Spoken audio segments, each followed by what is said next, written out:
King James Bible, the Book of Esther, chapter 3. After these things did King Ahasuerus promote Haman the son of Hammedatha the Agagite, and advanced him and set his seat above all the princes that were with him. And all the king's servants that were in the king's gate bowed and reverenced Haman, for the king had so commanded concerning him.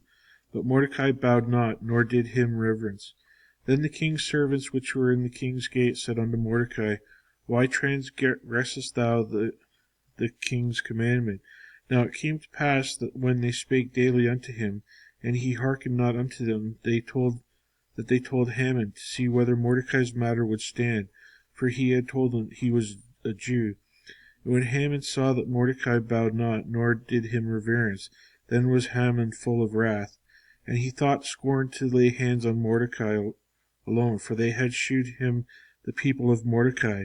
Wherefore Haman sought to destroy the Jews that were throughout the whole kingdom of Ahasuerus, even the people of Mordecai. In the first month, that is the month of Nisan, in the 12th year of the king Ahasuerus, they cast pur, that is the lot, before Haman, from day to day, and from month to month, to the 12th month, that is the month Adar. And Haman said unto King Ahasuerus, There is certain people scattered abroad and dispersed among the people in all the provinces of thy kingdom, and their laws are diverse from all people, neither keep they the king's laws. Therefore it is not for the king's profit to suffer them. If it please the king, let it be written that they may be destroyed, and I will pay 10,000 talents of silver to the hands of those that have the charge of the business, to bring it into the king's treasuries. And the king took his ring from his hand, and gave it to Haman, the son of Hammedatha the Agagite, the Jews' enemy. And the king said unto Haman, The silver is given to thee, the people also, to do with them as ye seemeth good to thee. Then were the king's scribes called on the 13th day of the first month, and there was written according to all that Haman had commanded unto the king's lieutenants, and to the governors that were over every province, and to the rulers of every people of every province, according to the writing thereof, and to every people after their language. In the name of King Ahasuerus was it written and sealed in the king's with the king's ring. And the letters were sent by post into all the king's provinces, to destroy, to kill, and to cause to perish all Jews, both young and old, little children and women, in one day, even upon the 13th day of the 12th month, which is the month of Adar, to take the spoil of them for a prey. The copy of the writing for the commandment to be given in every province was published unto all people, that they should be ready against that day. The post went out, being hastened by the king's commandment, and the decree was given in Shushan the palace. And the king and Haman sat down to drink, but the city Shushan was perplexed. Chapter 4. When Mordecai perceived all that was done, Mordecai rent his clothes, and put on a sackcloth with ashes, and went out into the midst of the city, and cried with a loud and bitter cry, and came even before the king's gate, for none might enter into the king's gate clothed with the sackcloth. And in every province whithersoever the king's commandment and his decree came, there is a great mourning among the Jews, and fasting, and weeping, and wailing, and many lay in sackcloth and ashes. So Esther's maids and her chamberlains came and told it to her. Then was the queen exceedingly grieved, and she sent raiment to clothe Mordecai, and to take away his sackcloth for him, but he received it not.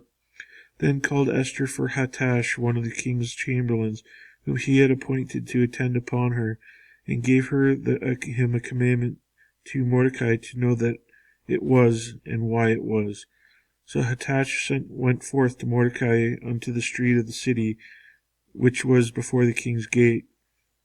And Mordecai told him and all that had happened unto him, and of the sum of money that Haman had promised to pay the king's treasuries for the Jews to destroy them. Also he gave him the copy of the writing of the decree that was given at Shushan to destroy them, to shew it unto Esther, and to declare it unto her, and to charge her that she should go in unto the king, and make supplication unto him, and make request before him for her people. And Hathach came and told Esther the words of Mordecai. Again Esther spoke to Hathach and gave a commandment unto Mordecai. All the king's servants and all the people of the king's provinces do know that whatsoever, whether a man or woman, shall come in unto the king into the inner court, who is not called, there is one law of his to put him to death, except such to whom the king shall hold out the golden scepter, that he may live. But I have not seen him called to come in unto the king these 30 days. And they told to Mordecai Esther's words. Then Mordecai commanded to Esther, Think not with thyself that thou shalt escape in the king's house more than all the Jews. For if thou altogether holdest thy peace at this time, then shall their enlargement and deliverance arise to the Jews from another place, but thou and thy father's house shall be destroyed. And who knoweth whether thou art come to the kingdom for such time as this? Then Esther bade him return Mordecai this answer. Go, gather together all the Jews that are present in Shushan, and fast ye for me, and neither eat nor drink 3 days, night or day. I also and my maidens will fast likewise, and so will I go in unto the king, which is not according to the law. If I perish, I perish. So Mordecai went his way, and did according to all that Esther had commanded him. Chapter 5. Now it came to pass on the 3rd day that Esther put on her royal apparel, and stood in the inner court of the king's house, over against the king's house, and the king sat upon his royal throne in the royal house, over against the gate of the house. And it was so, when the king saw Esther the queen standing in the court, that she obtained favor in his sight. And the king held out to Esther the golden scepter that was in his hand. So Esther drew near, and touched the top of the scepter. Then said the king unto her, What wilt thou, Queen Esther, and what is thy request? It shall be given thee to the half of the kingdom. And Esther answered, If it seem good unto the king, let the king and Haman come this day unto the banquet that I have prepared for him. Then the king said, Cause Haman to make haste, that he may do as Esther hath said. So the king and Haman came to the banquet that Esther had prepared. And the king said unto Esther at the banquet of wine, What is thy petition? And it shall be granted thee. And what is thy request? Even to the half of the kingdom it shall be performed. Then answered Esther and said, My petition and my request is, if I have found favor in the sight of the king, and if it please the king to grant my petition, and to perform my request, let the king and Haman come to the banquet that I shall prepare for them, and I will do tomorrow as the king hath said. Then went Haman forth that day joyful and with gladness heart. For when Haman saw Mordecai in the king's gate, that he stood up not, nor moved for him, he was full of indignation against Mordecai. Nevertheless Haman refrained himself, and when he came home, he sent and called for his friends, and Zeresh his wife. And Haman told them of the glory of his riches and multitude of his children, and all the things wherein the king had promoted him, and how he advanced him above the princes and servants of the king. Haman said moreover, Yea, Esther the queen did not let no man come in with the king unto the banquet that she had prepared but myself, and tomorrow am I invited unto her also with the king. Yet all this availeth me nothing, so long as I see Mordecai the Jew sitting at the king's gate. Then said Zeresh his wife and all his friends unto him, Let a gallows be made for 50 cubits high, and tomorrow speak thou unto the king that Mordecai may be hanged thereon. Then go thou in merrily with the king unto the banquet. And the thing pleased Haman, and he caused the gallows to be made. Chapter 6. On that night could not the king sleep. He had commanded to bring the book of records of the Chronicles, and they were read before the king.